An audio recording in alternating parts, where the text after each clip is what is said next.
Ever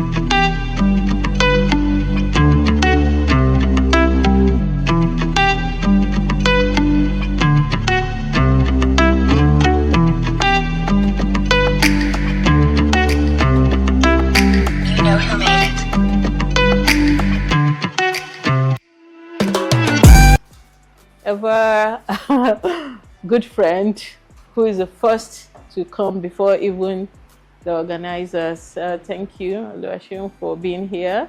My name is Salamatu Sule. I'm a book reviewer and a book talk host. I do many things according to my muse, how my muse leads me. I've worked with many friends here in the house. So today I'm delighted to welcome you to Adam's Pages, one of Abuja's best uprising bookstores, where you can get any book of Nigerian authors, history, book of various genres. You can see right there we have pace setters.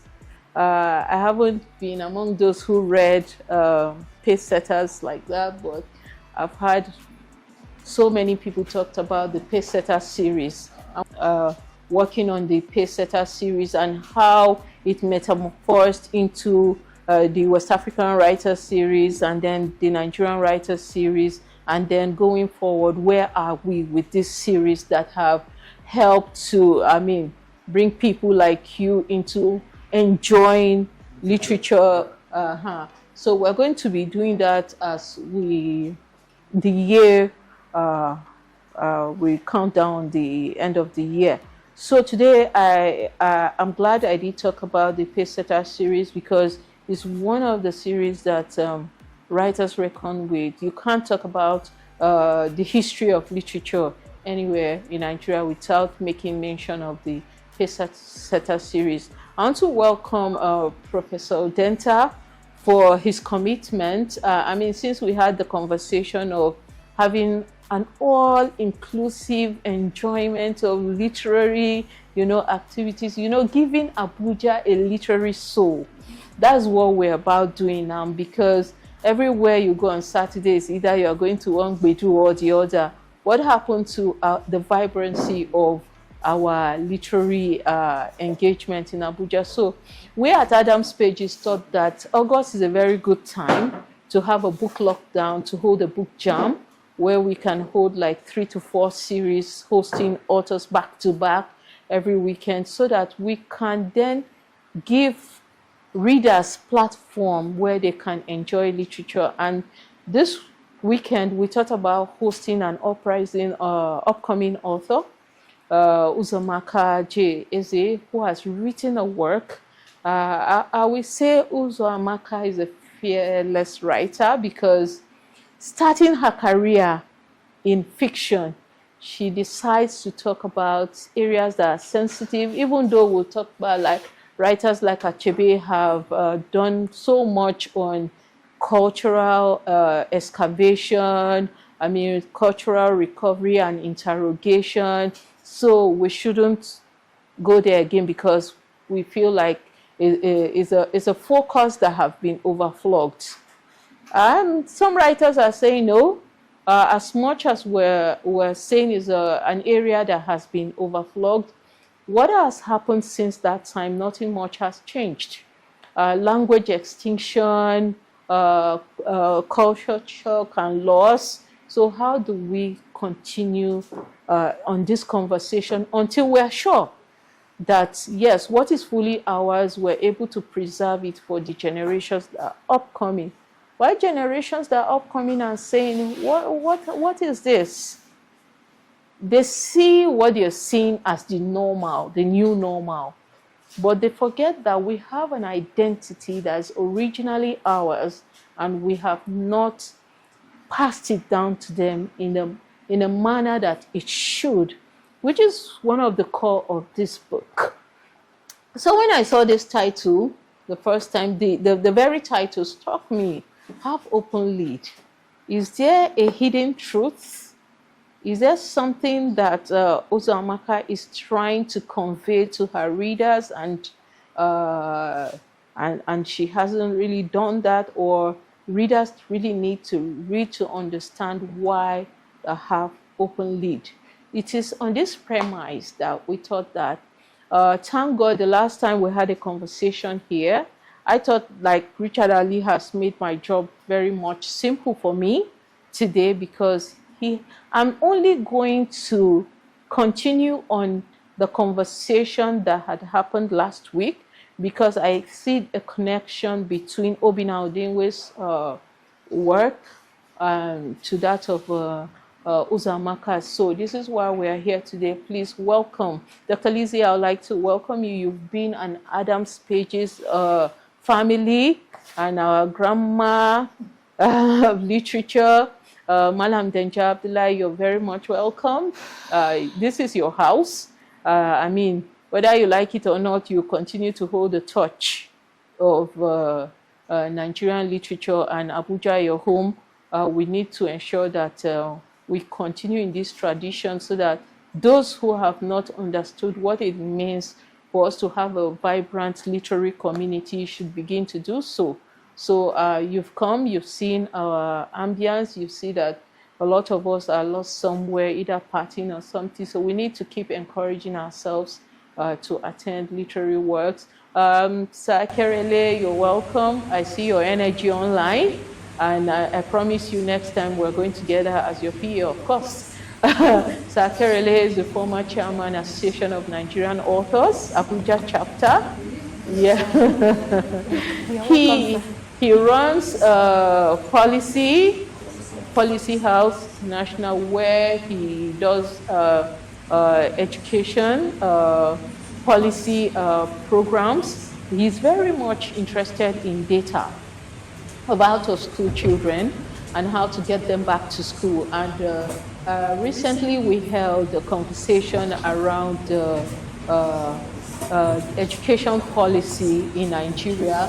What is it that has made the policy so watered down? Why are we still having that large number of out-of-school children? So, Sir Kerele, we very much like what you're doing, and we hope that someday you get to partner with Anna and partner with Dr. Lizzie, because she's very much interested in getting books back to school.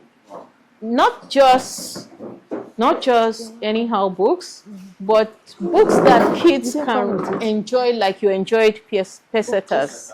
Yes, we need to. I think you should have a conversation with her after this program. So on this note, I would like to welcome you all.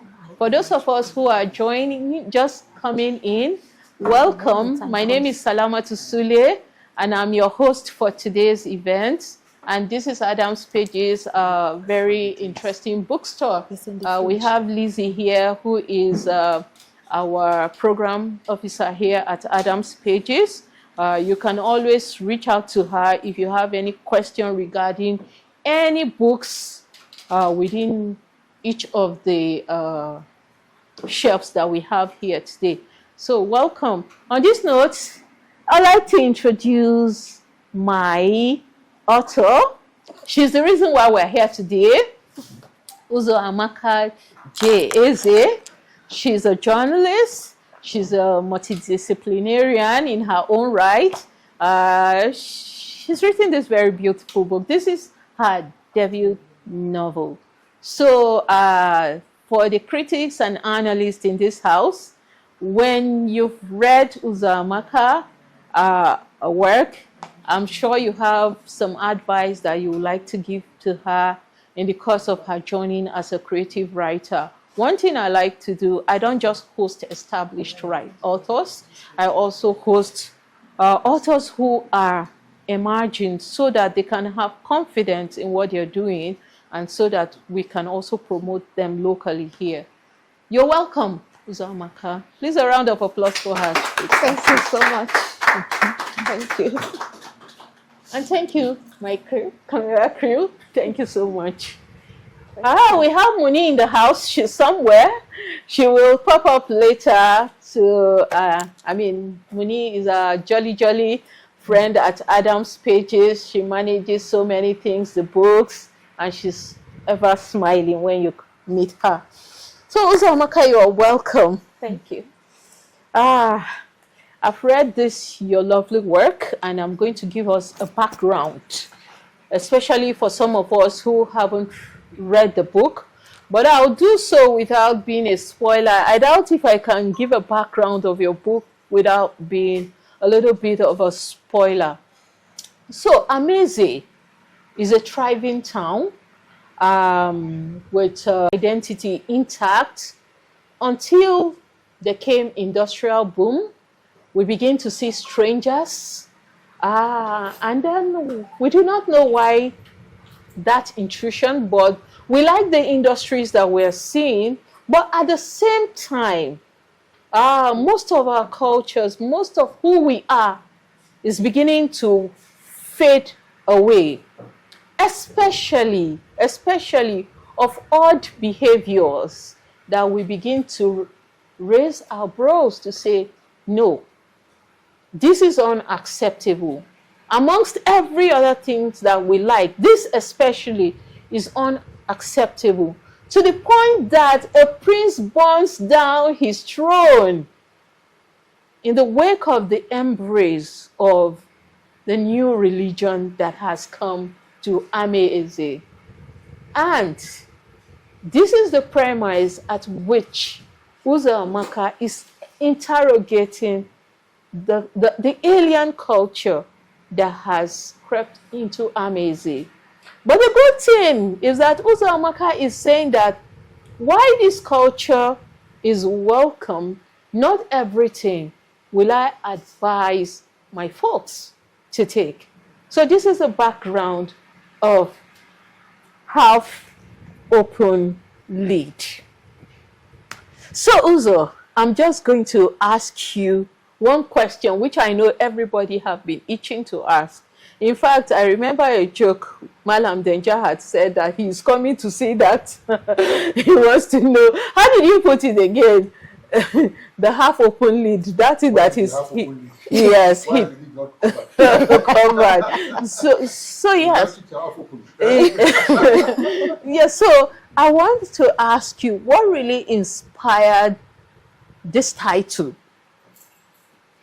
Actually, the title is abstract and poetic in its making. But, you know, as we are here now, the westernization that we are all calling modernization, because it's westernization. So,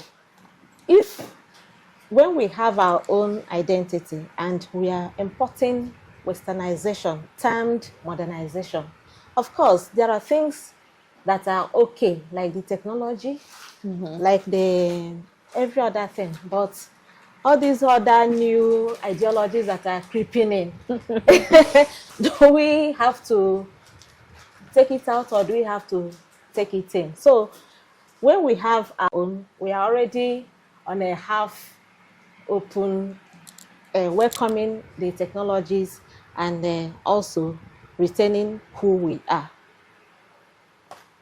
Okay, I had my own mini title for it, Dangerous Dance Desires. That's what I actually, apart from the review I did, which I titled it The Chameleon Effect in Uzamaka, is this half-open lead. While you were writing this book, because what most writers aspire to do these days is to japa.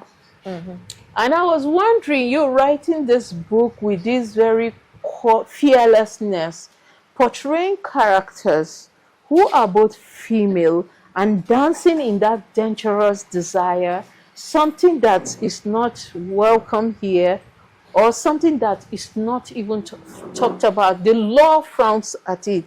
And you boldly went ahead to write about these two characters. Are you not scared of your passport being you're denied of green passport? Because I mean the world is embracing what they call inclusivity,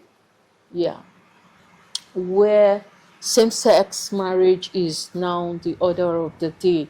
I haven't seen much of critics, you know, talking about this in terms of how they interrogate these upcoming writings that have this thematic focus dealing with same sex as something that is now the new normal. So, how would you react to that? Didn't you have that fear, like interrogating this theme? So, Well, um, we are we are working against political correctness, in as much as many people want to be politically correct, but that doesn't mean that we should not talk about some ideologies that we don't really have to accept. And it is creeping into especially Africa, Nigeria, and even my own community, Igbo community. It's creeping in.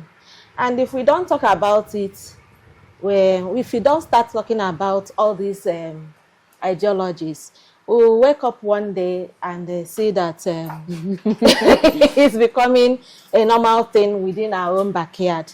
So even as the world is moving into inclusivity or inclusion or the new normal, and they are beating everybody to fall on the line and fall in the line, there are still people who are speaking up against this, because you cannot, 1% cannot foist their own ideologies onto 99% of the whole world. So, and you cannot, because you want to represent the 1%, every other person must abide by that same ideology. At least some people will say, no, let's stop and check. Are we continuing, or should we go back? So, and that continuing is what I am trying to say. No, we should stop. Let's go back, because what we are living is still important. Because when you start looking at what we are actually trying to leave behind, you find out that they are very, very beautiful cultures, values, beautiful everything. We can, yes, there are some repugnant cultures that we might say, no, we don't want. But a large number of things that we have here are still very beautiful. I like that.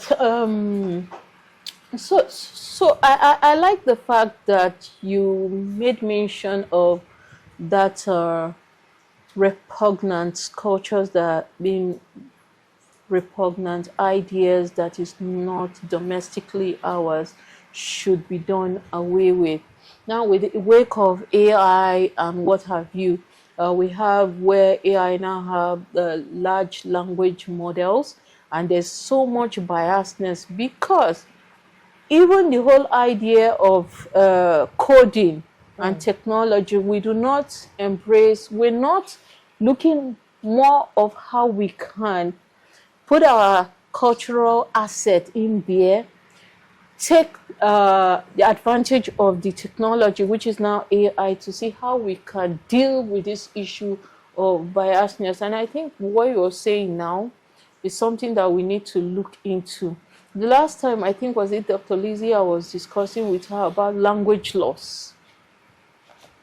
And because the kind of Igala that I speak will not longer be the same Igala that my children will speak. Everything is watering down. And then we now have this new Gen Z who no longer even want to identify with their language. Why will you say, I'm Igala, please? So. And then everything is fading, and until we lose it, like you rightly said. So before we go further, I would like you to do us the honor of having a first read. Okay. Just so for those of us who have the book, so you let us know the page number, and then I have some pages I want to read. First is page 41. okay. Last paragraph. In the days when we were younger, when we were watching our young family grow, we would sit in the moonlight and watch our children play. Some nights, we told them folk tales or sang folk songs. Other nights, we tended to our handcrafts, and our wives, sisters, and mothers would bring food to the courtyard, and we would eat together as one big family. Those days are gone. I have forgotten some of the things we did then. We looked after each other, and our community was safe and peaceful.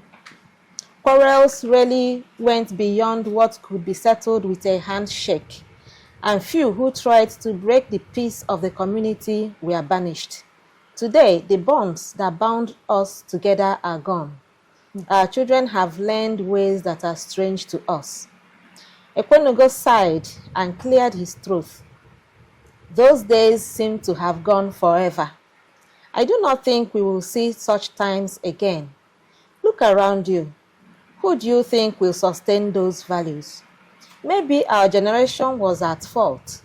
Maybe our fathers and grandfathers were at fault when they followed the ways of outsiders, believing them to be superior to our way of life. Maybe we didn't pay much attention, or did we? But I feel that every society should live the way they understand and are structured to live. Is there any superior culture? I doubt that. I think every culture is unique. We go to page 115.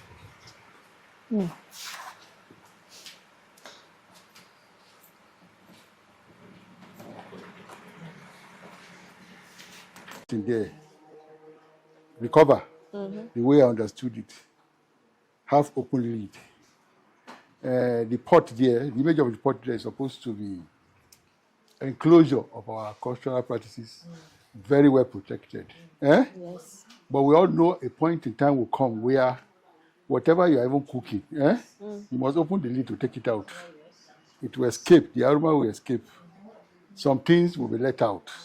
So our cultural practices, as good as they were, some will change, some will have to be done away with, some no longer conform to the fundamental human rights of the world as espoused by the UN. In fact, now, UNESCO will tell you that whatever cultural practices that is not in conformity to fundamental human rights, it should be done away with. I'm a UNESCO expert, and I know when we try to talk about culture, preach culture, we always try to downplay or erase those ones that are not in conformity with fundamental human rights. Because you don't live alone.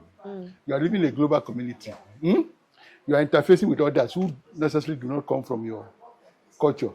So there must be a baseline culture that is agreeable to everybody. And we'll go for that. So obviously, some of our cultural practices are not in tune. Female genital mutilation is not in tune. It has to be done away with. It's not scientific, it's not even contributing anything to anybody.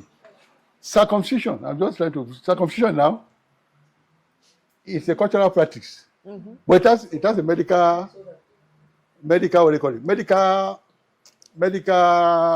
Positively medical side of Side it. effects. There's people who don't do circumcision. Yeah. Because it's a practice not to do it in their culture. Now, the medical people now say, look, we now promote circumcision in that respect.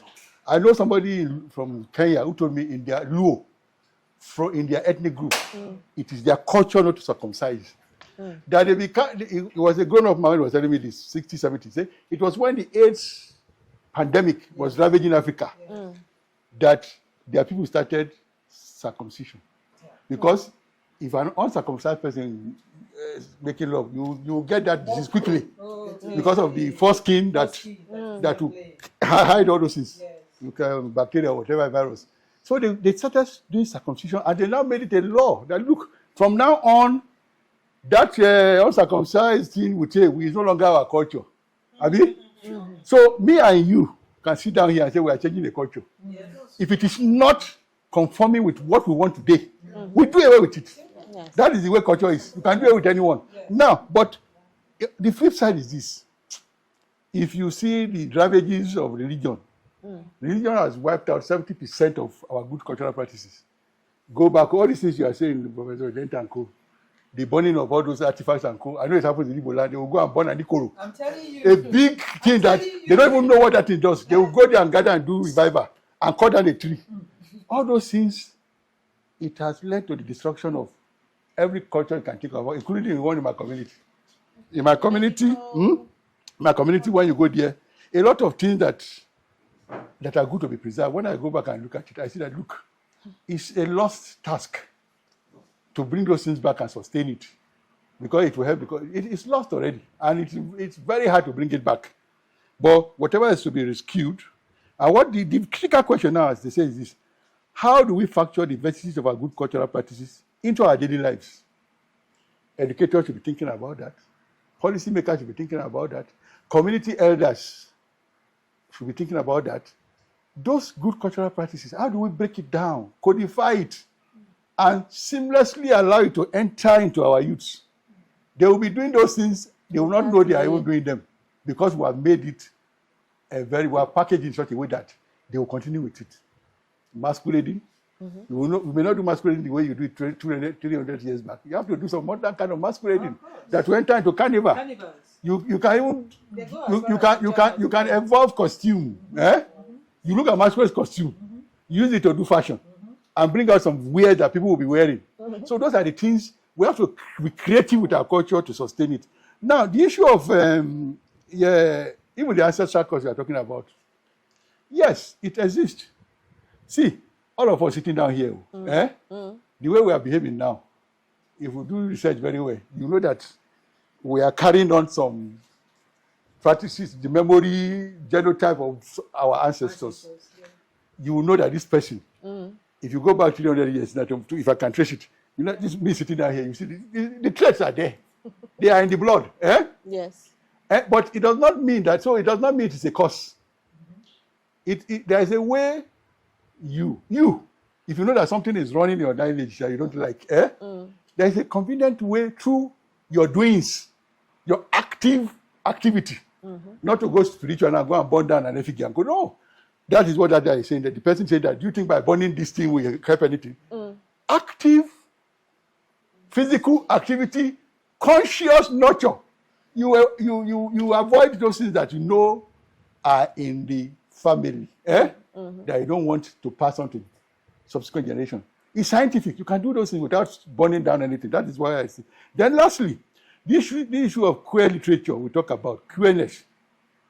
Queerness is not strange to the African society.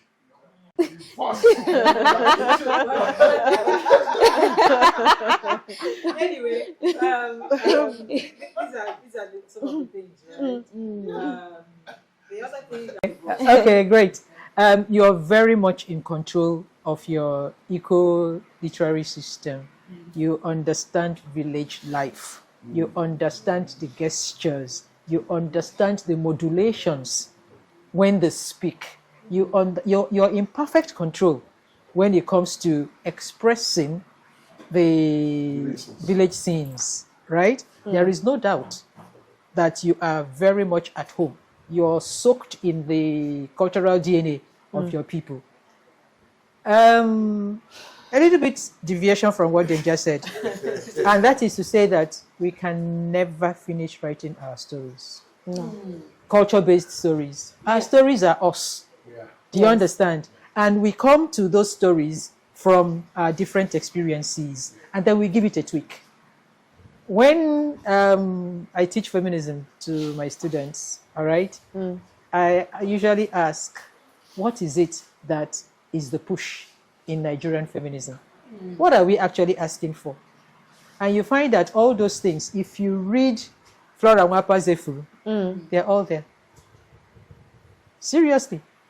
But Efuru is not my favorite book in teaching feminism, because Flora Nwapa's craft as a writer is not very sharp. Yes. But in terms of the theme of financial independence, my goodness, Efuru was so financially independent that she paid her bride price.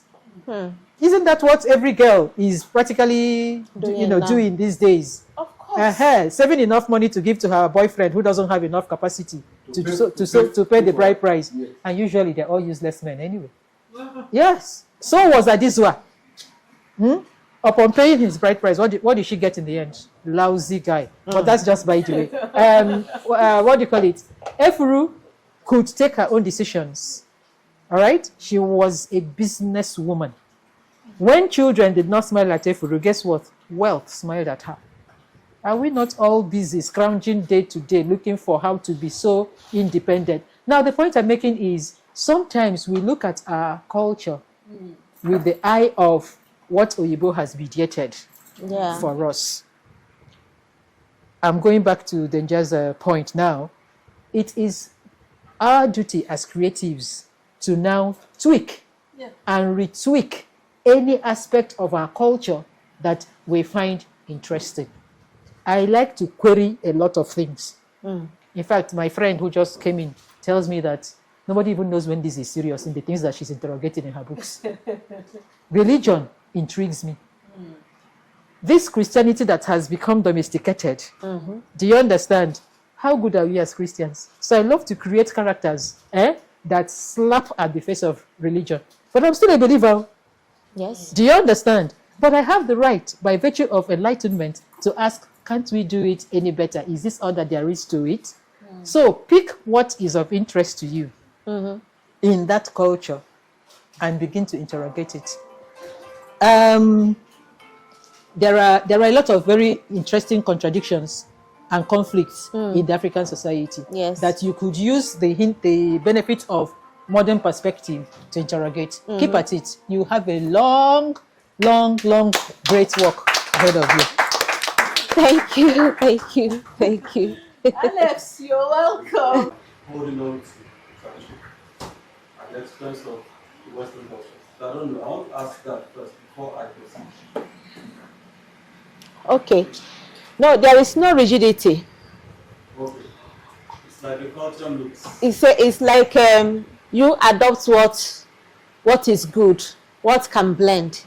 After all, Abakudo said, we can be modern and we can be us. Okay. Yeah. Now, some people have asked that if you want to get the best out of culture, that you should be rigid. It's either you follow the Western way, hook, line, and sinker, or you stick to your tradition. That might be an issue for another day. And secondly, I want to hear your courage to face the LGBT issue and document it and publish it. Because it's a very sensitive one. And I've heard that probably is one of the reasons why our former president, Goodluck Jonathan, didn't get the second term. Because he was against it and President Obama was not happy with him. He didn't support him. That could be true or not. But it shows how much you are brave enough to expose yourself in the community of those that might be rigid about it. Having said that, I think since no water of literature is an existing without culture, no matter how you I'll look come at to him. He'll I close want it to off. say this, that our acceptance of culture I've not forgotten. should not be whether it is Western or traditional. It should be whether it has a human face, whether it is humane. Yes. Even if it is our own culture. Yes. If it is the culture of my village, Yes. if it does not have a human face, I don't think I should defend it. Thank you. That's my personal thing. I saw I don't know what to call it, I think a film stage play at the Are they capturing Korean him? Cultural Center.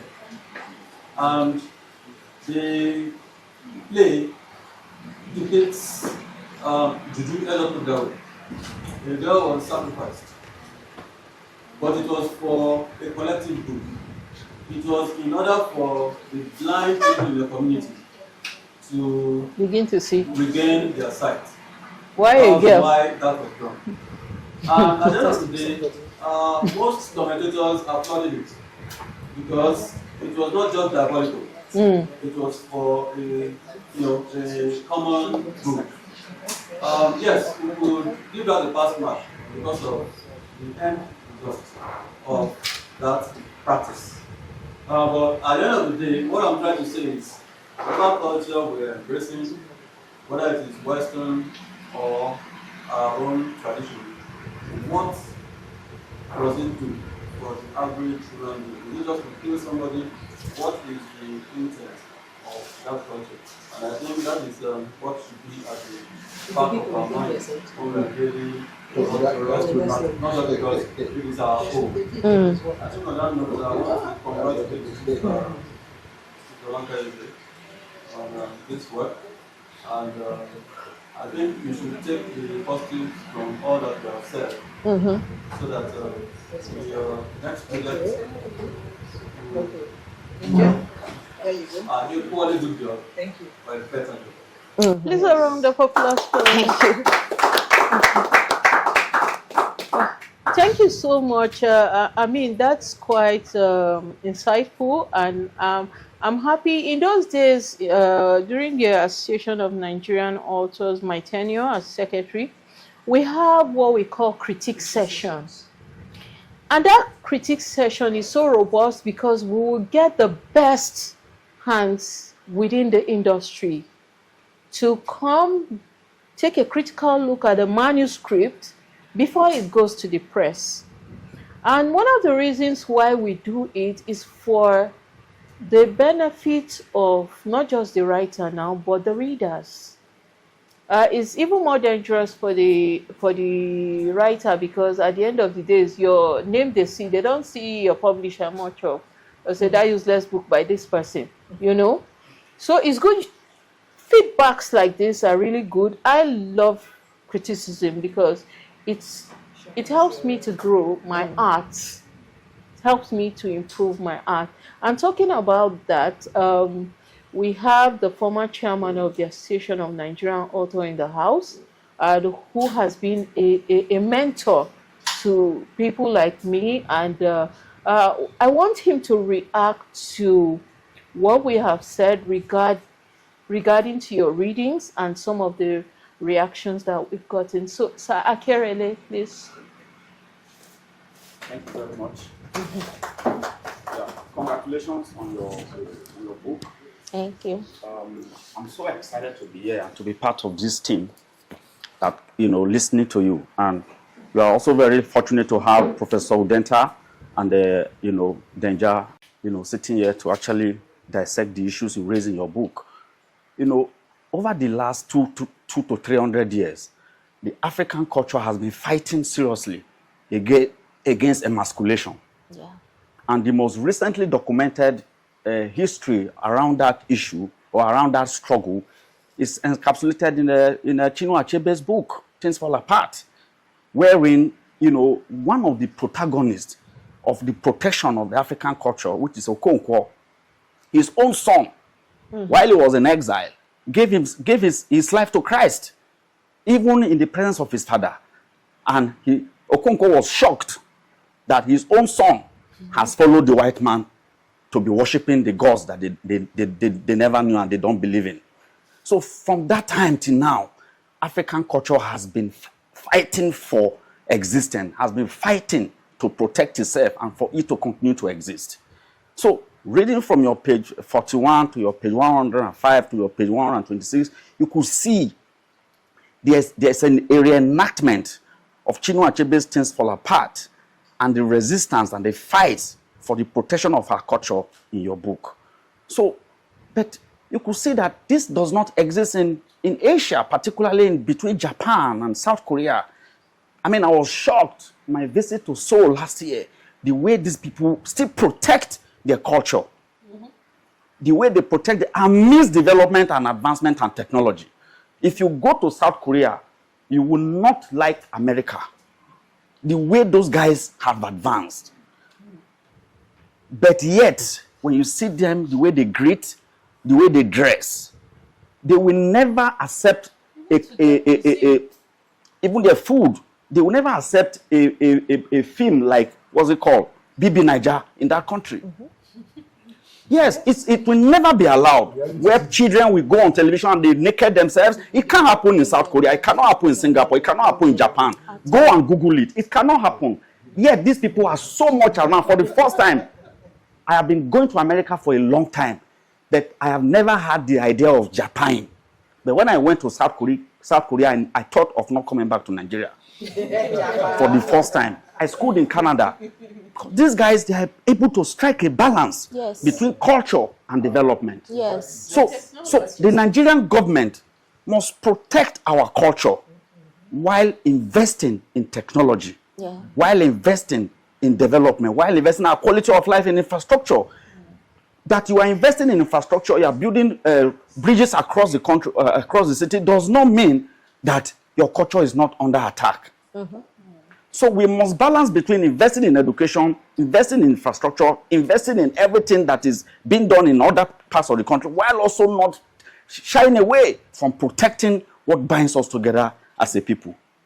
So this book that you have written is so important that it reminds us of the kind of people that we are, where we are coming from, the need for us to protect what makes us African.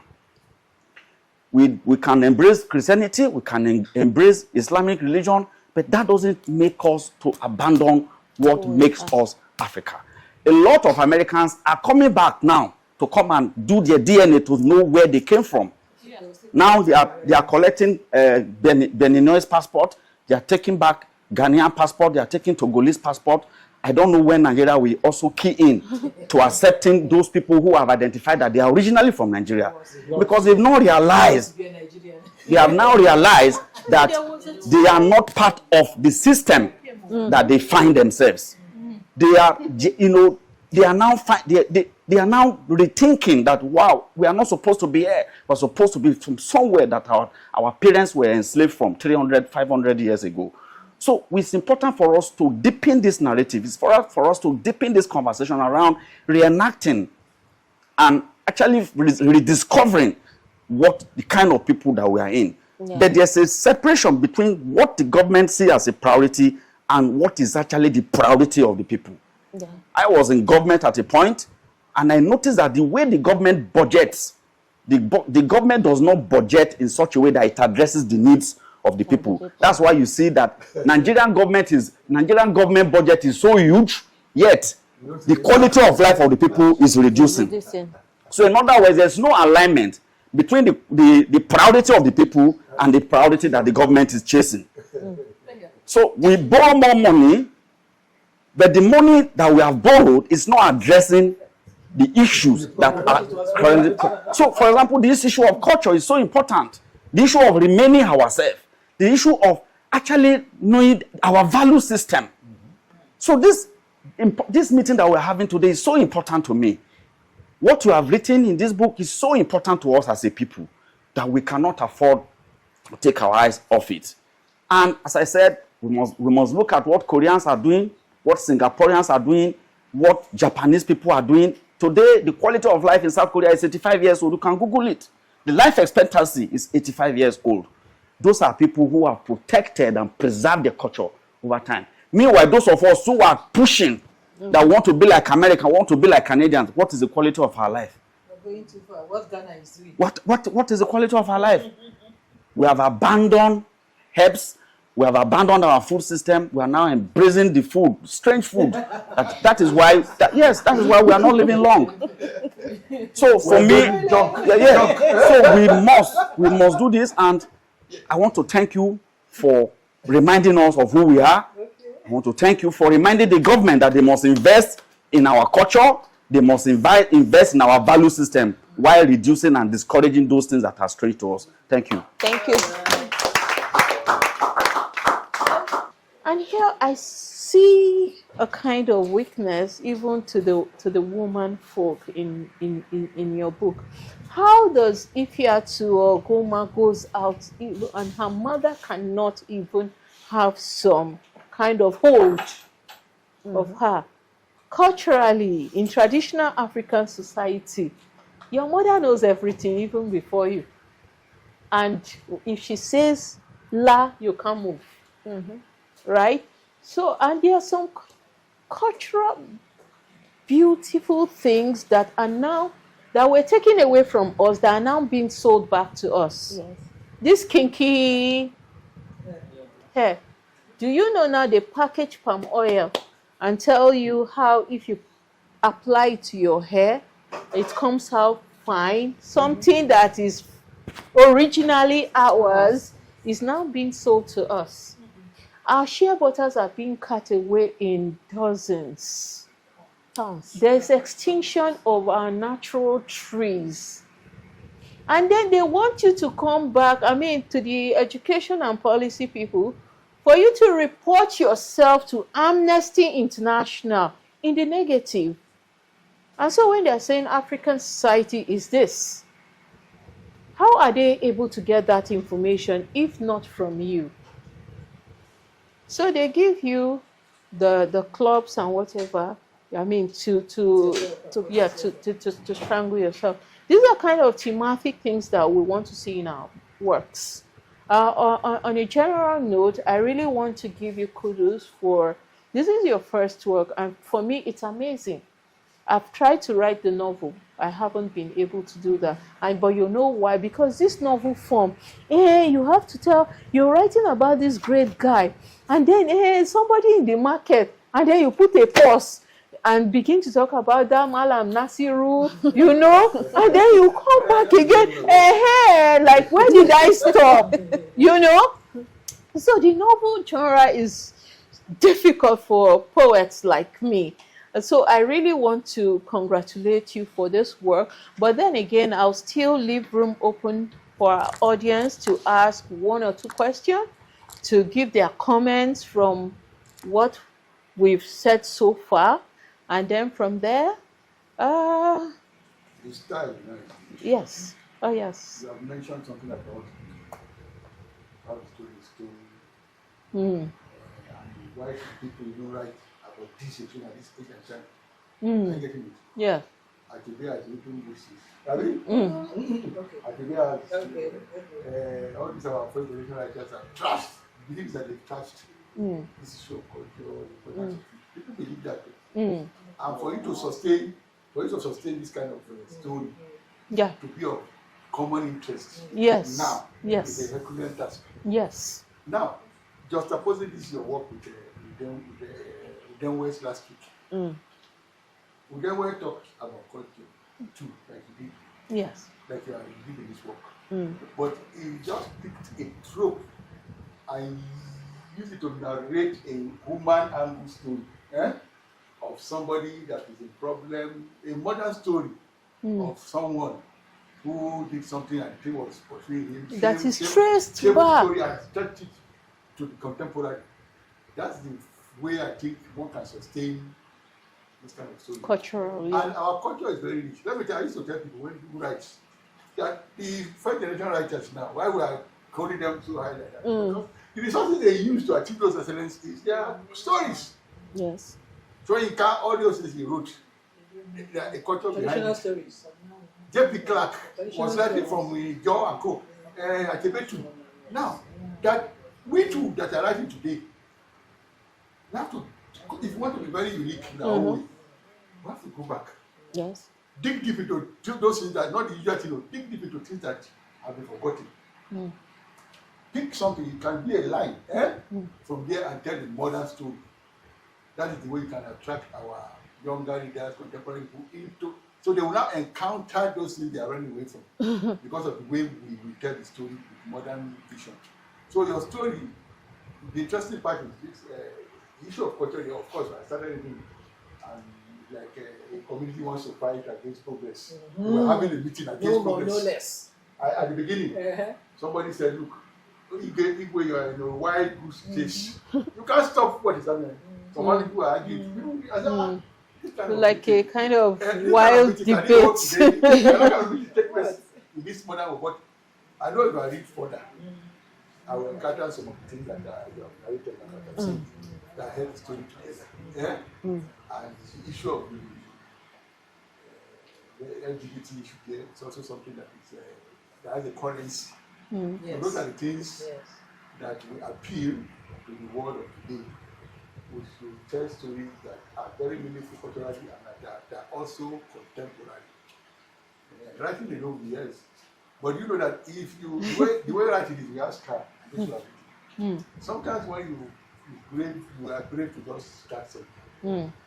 The story will write itself. Yes. Before you know that story, it's not you writing it again. Yes. The spirit behind you, you keep moving. Yeah. So it's not an impossible thing. Once you have a framework to work with that framework and write the message you can write. At the end of the day, you have what you want. You know, I've read some works from few emerging writers that are not yet published, and most of the time they even commit blunders with characterization, forgetting who main protagonist is even before they finish their work. And like you made mention, the whole idea of the architecture of your story is very important, which is why if you see artists, when before they paint, they have what they call their storyboard. I mean, you were in my last class online when I talked about storyboard, when I talked about the whole idea of even mood board, right? Because once you have a storyboard, it helps you to be able to tell your story chronological. In fact, it brings you back to questioning the story you want to write.